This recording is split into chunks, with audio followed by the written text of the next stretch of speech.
Hello, everybody, and welcome to another edition of Charts with Dan. Thank you so much for being a little patient with me this week. I had some computer issues, which caused me to have to send my computer off for repair unexpectedly. A good lesson for those at home about backing your data up, because I backed some stuff up, but one thing that I didn't back up were my actual charts. So I had to do some rebuilding and reconstituting. It took me a little bit longer than usual, and then I had a couple other things that were on my schedule yesterday, so I wasn't able to get the show done until right now. I'm shooting it now late on Monday night. You're watching this on Tuesday morning where I am and wherever time it is where you are. But thank you for holding out with me as you wait a little bit longer for the show. Most of the charts that you're used to seeing will be here. There are a couple of others like the highest earning box office star of the summer and the summer weekend tracker that we've been doing the last several weeks that you won't see just because that data is on my computer. Not to worry, that data is going to be safe. I didn't lose it. I just have to get my actual physical computer back.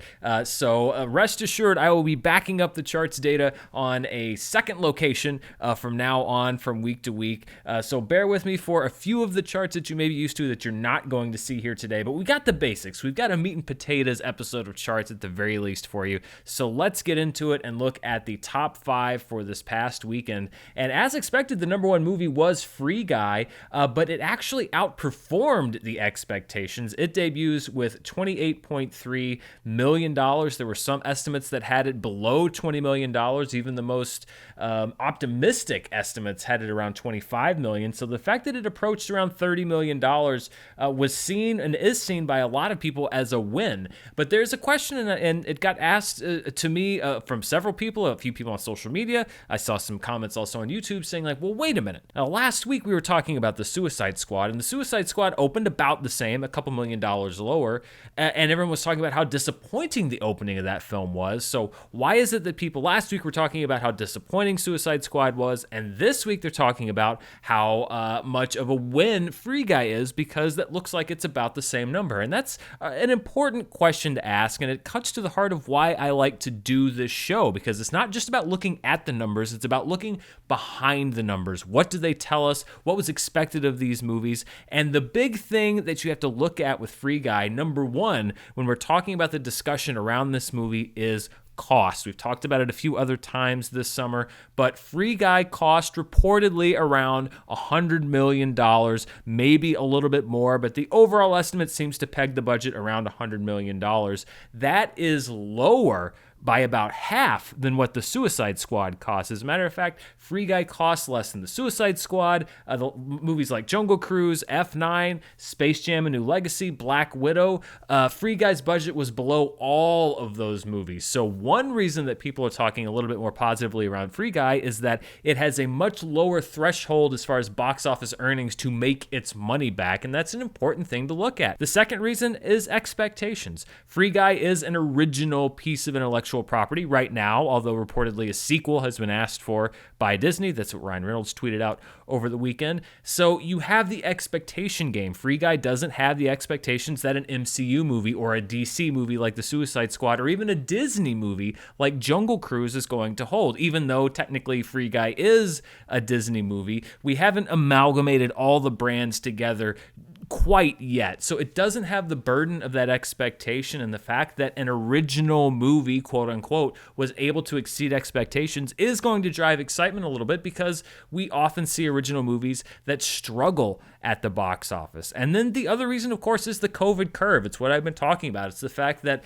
there's this almost nebulous thing that makes all movies difficult to judge and difficult to meter. And when you have a movie like Free Guy that comes out that's able to exceed expectations, especially at the place where we are with the box office now, where it's all been thrown back into doubt, you're going to have excitement around that movie, because it's showing people that there are still some movies that people are going to get excited about. Now, I'm sure a lot of people look at Free Guy and say, like, well, it's not fair to compare that to Suicide Squad, because Suicide Squad was available day and date on HBO Max. And I would agree. That's the other thing, is you cannot compare movies directly to each other anymore. It was hard to do so in the traditional film marketplace. It's even harder to do so now. But the general question around Free Guy and why people are excited about it, even though it opened exactly where the Suicide Squad opened, I think is a large combination, mostly of the fact that it was a lower budgeted film and also the expectation effect. Great things were expected of Suicide Squad. Free Guy was a movie that some people said, well, we don't really know how it's going to do. Is it fair that that's how the decision is always drawn, or that's how the conversation always goes? Maybe not, but in this case, I don't think it's unwarranted. If Free Guy had cost the same as the Suicide Squad, I would say there's a little bit of a spin being put on this story, but I do think that this is a legitimately different performance, and for a movie that I enjoyed, and that's another thing, the cinema score on Free Guy was an A, the cinema score on the Suicide Squad was a B+. That doesn't seem like that's a huge difference, but it actually is when we're talking about word of mouth. When audiences are excited about a movie, it looks like it might actually have a shot at having some good legs at the box office. So there's a lot of reasons why the discussion around Free Guy is so different, but I think that's why it's important to do a show like this, because it does on the surface look very much like the same opening that we just saw with the Suicide Squad, but it is in fact, due to a lot of different factors, a very different conversation. Looking at the rest of the top 10, we have Don't Breathe 2, which opened in second place with $10.6 million. That's far below the original Don't Breathe's opening, but this is, again, a lower budgeted film, so any disappointment there is solely because it's not really at the level that the first film was. In its third week, Jungle Cruise stays in the third spot with $9.1 million. Speaking of a movie that's been sticking around, it's holding fairly well. It had a whole drop of less than 50% over this past weekend. So that's a movie that's having box office legs. Respect, the Aretha Franklin biopic starring Jennifer Hudson, debuts at number 4 with $8.8 million. That's about where it was expected. And then The Suicide Squad in week 2 dropped over 70% from last weekend. So it is a drop similar to the one that we saw from Black Widow. It looks like really, anything having to do with word of mouth, but particularly most likely the availability on HBO Max has really undercut the legs from this film. And it will be interested, as we mentioned, Free Guy opened to around the same number. Let's see what the drop looks like on Free Guy next weekend. And we could get some sort of an idea, not an exact idea, but some sort of an idea of the effect that having a day-and-date availability on a streaming service has on a film. Free Guy is currently a theatrical-only release. The Suicide Squad remains available on HBO Max, but a big dive, 70+% for the Suicide Squad in week 2. It remains in the top 5. Whether it will stay in the top 5 for another week depends on how its week 3 legs are going to hold out. And there's actually a lot of other stuff, other news that's happened this past week that doesn't have to do with the box office top 5, but it does affect really where the coverage of this show is going to go in the next few weeks and in the months ahead. And also potentially answering some questions that we've had when we look at the worldwide box office. For example, Pixar's Luca has received a release date in China. It's actually coming out this Friday. Remember that I've said that this is how it works. A lot of times you don't have a release date in China, and then usually with less than a week's or 2 weeks notice, they'll tell you what it is. Luca will be releasing in China this Friday on August 20th. It is the first Hollywood film to get a Chinese release date since Peter Rabbit 2: The Runaway, which opened back in June. So now we are officially on box office watch. It looks like China is starting to lift that blackout on Hollywood films that's existed now for the better part of the summer. So now if you are Hollywood, if you are Warner Brothers, if you are Disney, you are now saying like, okay, when am I going to hear about Black Widow? When am I going to hear about Space Jam: A New Legacy? When am I going to hear about Jungle Cruise? When am I going to hear about Shang-Chi? There's now so many big films that don't have Chinese release dates. It looks like that curtain is lifted, and now we should start seeing in the next week or so at least some dates for 1 or 2 of these other movies. That is going to answer some big box office questions, because remember, Jungle Cruise has had no Chinese release, Space Jam has had no Chinese release, Black Widow has had no Chinese release. We would anticipate, and certainly these studios would anticipate, with these 3 films and others that are still out there, a big chunk of change from the Chinese box office. So that is still TBD. One movie, however, that looks to be leaving the domestic release calendar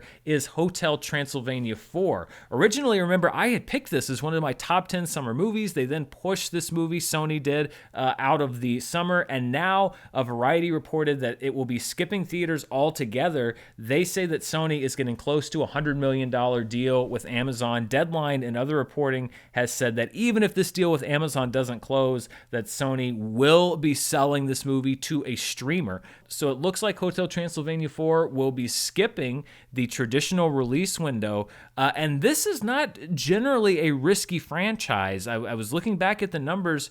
The Hotel Transylvania movies worldwide, in general, have been big moneymakers for Sony. Deadline reported that Hotel Transylvania 2 alone netted them $150 million after its run at the worldwide box office because the budgets have been low on these movies, typically $80 million and below. So even with the adjusted potential COVID effects, it looked like Hotel Transylvania 4 could have easily made money at the box office for Sony. Family films have been one of the ones that have been doing better in this marketplace. It just seems to me like Sony wants to be out of the theatrical marketplace with this film. They just want to grab that $100 million from Amazon, take that chunk of change and say, like, you know what, we don't have to worry about this film anymore. And it may be tied to something else that happened last week, which is that Venom, Let There Be Carnage, has delayed its release by about a month. It was due to come out in mid-September. It is now pushed to October 15th. And when you look at this in combination with what Hotel Transylvania 4 is doing, this says to me that Sony as a studio is obviously not very confident in the theatrical marketplace. When you take one big movie off of your release schedule entirely, you push another one. So, of course, now all eyes turn to Spider-Man No Way Home. If Venom underperforms, can they kick the can down the road for another month with launching Spider-Man No Way Home with the trailer, etc., to wait and see what Venom does? And if Venom does not do well at the box office, if the situation worsens, do we see Spider-Man, I hate to say it, move off the schedule? And if Spider-Man moves off the schedule, well, then what else moves off the schedule? This is a dance that we have done before. If you've watched this show, you know that this feels very familiar. Movies move incrementally down the road, then we get closer to that, and then they move further down the road. It all depends on what happens outside of the walls of the movie theaters. There have already been restrictions that are going to be put on movie theater attendance in places like Los Angeles and other cities with vaccination required. Will those regulations work? Will it drive people away from the theaters? Will it bring more people into the theaters? There's a lot of stuff that we just don't know yet, and Sony seems like the one studio that's saying, we're not going to wait around to find out. We're either going to sell or delay our films until we can see what's going on. This is a strategy that is familiar. If you have followed what Warner Brothers did, they took a very bold strategy for all of 2021, and we suspected or we knew that this wasn't necessarily going to be their strategy going into 2022, but the final nail in that coffin went down last week as well. AMC and Warner Brothers announced an agreement for Warner Brothers films to have a 45-day theatrical window in 2022. This follows agreements that had already been made with other theater chains. So this was really just the final confirmation that this day and date experiment, at least for Warner Brothers films that are going to also be released theatrically, will not extend into 2022. And the 45-day theatrical window now seems like it is going to be the industry standard. It's been negotiated with a lot of other studios. Disney has said that they are going to be putting Shang-Chi and the Legend of the Ten Rings on a 45-day theatrical release. There's a big hullabaloo around the CEO of Disney, Bob Chapek, saying that this was an experiment for Disney, and that was taken a lot of different ways, and they kind of had to tamp that down. I don't think it was meant to say that Shang-Chi was an experiment. I think it was the idea of having a movie on a 45-day theatrical window is an experiment for Disney. I don't think that was necessarily directed at Shang-Chi, the movie itself. But it is an experiment for Disney. They haven't done this model yet, this idea of 45 days in theaters, then over to Disney Plus. That's a new one for them. And so we will see. Everything is so up in the air, but it does look like, unless there's a huge change, that we're not going to have a day-and-date Disney premiere plus Shang-Chi and the Legend of the Ten Rings release. We are instead going to have a pure theatrical release with a 45-day theatrical window, and look for more of the same as we go forward, because this looks to be the way of the future going into the theatrical marketplace, at least unless there is another massive sea change, which, given what we've seen the last several, year and a half, several months, there very well may be. Let's look now at the top 5 specialty films at the box office. And number 1 is a movie that we have seen and will see again on the international and worldwide charts, and that is Raging Fire, a big hit in the Chinese marketplace. It opened in 59 theaters here domestically and made just over $100,000. At number 2 is 9 Days, which we've looked at for the past few weeks on the chart. It is dropped down to number 2 in 351 theaters with a gross just under $100,000. Roadrunner, a film about Anthony Bourdain, which is currently available on demand, is still drawing some people into theaters, 70K in 126 theaters. Pig, in its 5th week, is in 78 theaters and drew just over $50,000. And at number 5, the South Korean film Escape from Mogadishu, in its 2nd week in 26 theaters, draws in just over $43,000.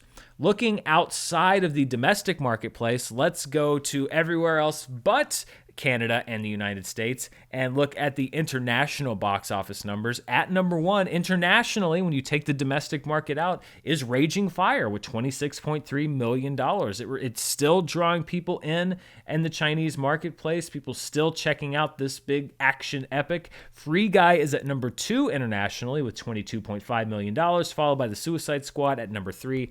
Upcoming Summer, another Chinese film, at number 4, and then F9 still making money in the international marketplace at number 5. So when you combine the international numbers with our domestic numbers, you get the worldwide total, and the number 1 film in the world, when you take all markets into consideration, is Free Guy at just over $50 million, followed by Raging Fire at number 2. The Suicide Squad remains at number 3 with just over $24 million. Jungle Cruise is at number 4 with $15.8 million. And Don't Breathe, which is largely driven by its domestic debut, is at number 5. Don't Breathe 2 at just over $14 million. We are getting into August, so there are really only 3 weekends, if you include also the Labor Day weekend, left in the summer box office season, and we still have a lot of business that has yet to be done here on this chart. Let's look at the 2021 summer box office top 10. Not much has changed. A few things to note.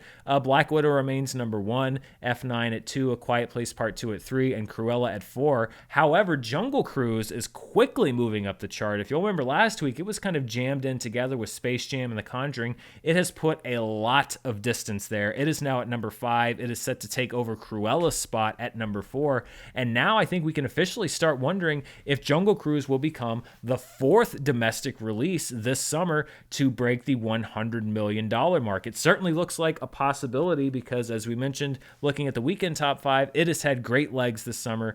Cruella is poised to probably drop down to number 5 next week. A Space Jam: A New Legacy drops down 1 spot to number 6. The Conjuring, The Devil Made Me Do It, The Boss Baby, Family Business, and The Forever Purge stay where they are at 7, 8, and 9. Peter Rabbit 2: The Runaway drops off the list to allow Old, which is really only a few $100,000 ahead of The Suicide Squad, onto the list. Now the question remains, Old is going to be bumped off, probably has been already or will be tomorrow, by The Suicide Squad. But now we're going to be looking at Free Guy. How much money does Free Guy make? Does Free Guy bump Suicide Squad off the list? Or can Suicide Squad put, I think it's going to be able to overtake The Forever Purge. We'll see how much gas is left in the tank as far as moving up to where Boss Baby and The Conjuring are. But it looks like Free Guy is definitely going to overtake probably at least through The Conjuring and Space Jam. We'll see how the movie does in the marketplace. But that is a mover and a shaker. The Suicide Squad is going to be a movie that's kind of holding on for dear life in the summer box office top 10 as we go through the rest of the year. Looking at the 2021 numbers, let's start with the 2021 worldwide box office. Literally no change from last week, although if you'll see that F9 is now less than $20 million away from overtaking Detective Chinatown 3 for that number 2 spot, so we could see a new number 2 film worldwide for 2021. F9 has been slowly making gains all summer long. Everything else pretty much the same. We'll see that number 10 spot where Cliff Walker's is ripe for the picking. There's a few movies there that are moving up to that spot, so I think we're going to see a new number 10 soon. But right now, the top 10 2021 worldwide box office movies remain the same. Looking at the 2021 domestic box office, again, really only one small change. Black Widow, F9, A Quiet Place Part 2, Godzilla vs. Kong, and Cruella remain the top 5. Jungle Cruise moves up 1 spot to number 6. Space Jam: A New Legacy drops down 1 spot to number 7. The Conjuring: The Devil Made Me Do It, The Boss Baby: Family Business, and Raya and the Last Dragon remain at numbers 8 through 10. As we look now at the top 10 highest grossers for the previous 365 days, again, not much change. The top 5 is the same as it is for 2021. Then Jungle Cruise moves up 1 spot to number 6. Space Jam: A New Legacy down 1 spot to number 7. And Tenet clings really just... It is the difference here, looking at the movies that are below it, it is clinging to the spot by its teeth and its fingernails. 348 days on this chart. By my count, that leaves it about 17 days short of hitting that 365-day mark. But the competition is hot and heavy. And I still don't think it's going to make it, but it is going to be oh so close. 17 more days for Tenet to hang on and be on this chart for a full 365 days. The Croods: A New Age would be next in line. It's been on the chart for 275 days. I don't think it's going to make it that 3 months to stay on the list either. So Tenet, keep watching that. There's a temporal pincer movement going on with Tenet to get it off of this chart. We'll see if it succeeds. Before we go on to the streaming charts and what people are watching at home, let's go back to see what people were watching in theaters in a weekend in a past year. And we're going to go back to 2008, August 15th through the 17th. That was the first week of the film Tropic Thunder, starring Jack Black, Ben Stiller, and Robert Downey Jr. Robert Downey Jr. would go on to get an Oscar nomination for Best Supporting Actor for this film. Another original IP comedy, opening at number 1, $25.8 million. The Dark Knight, in its 5th week in theaters, was still a strong number 2 at $16.3 million. At number 3 is the movie that Solo is very glad exists, Star Wars: The Clone Wars. It has long been the basement dweller when you talk about box office performance for a Star Wars film. It didn't even open at number 1, unlike every other Star Wars film. $14.6 million in its first week. Mirrors, in its first week, was at number 4 with $11.1 million.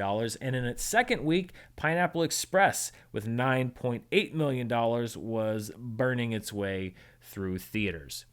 Now that we've seen what people are watching in theaters, let's see what people are watching at home, and we will start with Amazon, the number 1 movie on Amazon Movies. Now, keep in mind, this is movies that are being sold, so these are not streaming Amazon original films. These are just movies that are for purchase or rent.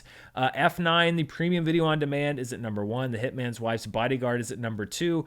The purchase window for Black Widow, however, has opened, so you can now buy the film for $29.99 through every other service. You don't have to be a Disney Plus subscriber, so they are now bringing in that revenue as well. So Black Widow is at number 3 on the Amazon charts. At number 4, the premium video on demand of The Forever Purge. The rental for Wrath of Man is at number 5. At number 6, Field of Dreams. I think this is probably motivated by the big Field of Dreams baseball game that was just held at the field that was made famous by the movie. I guess people wanted to go home and watch the actual film. That's at number 6. At number 7 is A Quiet Place Part 2. At number 8, Roadrunner, a film about Anthony Bourdain, available on PVOD. At number 9, The Conjuring: The Devil Made Me Do It, available on PVOD. And at number 10, Bob Odenkirk in Nobody.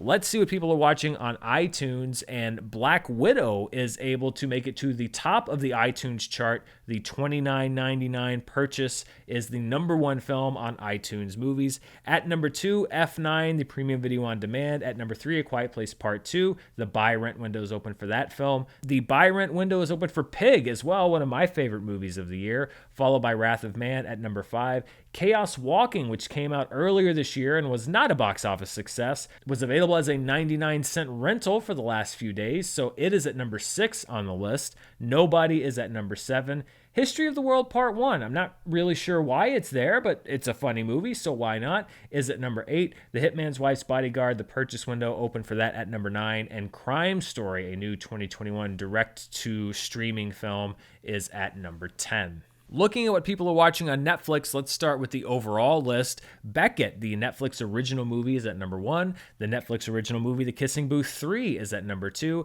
At number 3, the Netflix original movie Vivo, followed by the Netflix original series Outer Banks at number 4. The series All American at number 5. New episodes of Grace and Frankie are at number 6 for Netflix. At number 7, Hit and Run. At number 8, Untold, Malice at the Palace, which is about one of the most famous/infamous sports fights of all time. At number 9, Because the Gods Will It, Coco Melon. Put the stone altars and the knives away. No sacrifices this week, because Coco Melon stays in the top 10 on Netflix. And at number 10 is the original Netflix series Cocaine Cowboys.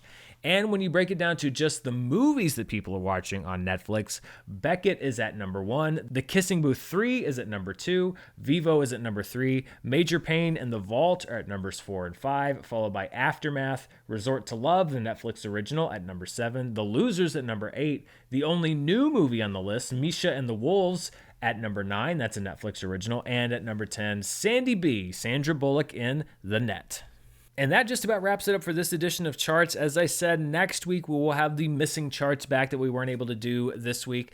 There are a few films that are hitting theaters nationwide here domestically this weekend. We have Paw Patrol the movie. So, kids are going back to school, but maybe some of them will be heading out to the theaters to see Paw Patrol. There's also The Protege starring Maggie Q, Samuel L. Jackson, and Michael Keaton, and Reminiscence starring Hugh Jackman and Rebecca Ferguson. That will be available both in theaters and day and date on HBO Max. Thank you so much for watching. If you want to see what else I'm up to, you can check me out on Patreon at patreon.com/Dan Murrell. And don't forget to stay tuned right here on the channel for news, reviews, box office, you name it. If you like what you see, please share, like, subscribe, do all of those great YouTube things as we climb towards 100,000 subscribers.